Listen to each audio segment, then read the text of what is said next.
August 28th is the feast of St. Augustine, one of our patrons here at Casta, the Bishop of Hippo, a great doctor of the Church. And St. Augustine was a very down-to-earth person in that St. Augustine knew the reality of temptation.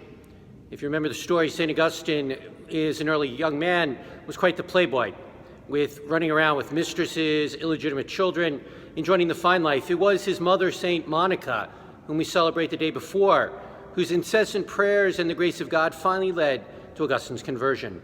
And Augustine not only became a follower of Christ, but he became a great leader of the church, a great doctor, a great writer. And there's a great line from St. Augustine that I've always loved, and the line is as follows: "Our hearts are restless, O Lord, until they rest in you."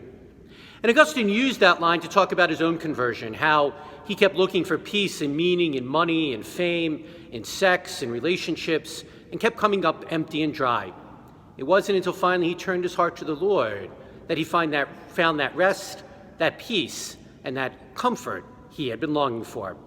And that's a good reminder for us in our 21st century, because we all know there's a longing, a hunger, an emptiness in all of us that we try to fill. And we try to fill it with a lot of things. Maybe it's fame and fortune. Maybe it's alcohol. Maybe it's sex. Maybe it's popularity, etc., etc. And while those things may feel good for a time, we're left like St. Augustine at the end, still with that emptiness, still with that longing, still with that hunger within us. That's why, like St. Augustine, we need to learn the lesson that the only way we ever find that way to fulfill and to satisfy that restlessness and hunger in us is by following Christ. It is in Christ that the deepest desires of our hearts are fulfilled. We were created for God, and there is an emptiness in all of us that longs for that union once again. Let's stop wasting our time going after the things that never satisfy, the things that never fulfill, the things that never make us happy.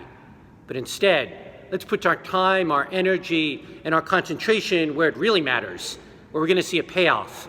By putting our hearts in the hands of God, we can find that peace, that happiness, that meaning, the end to that restlessness that all of us are longing for.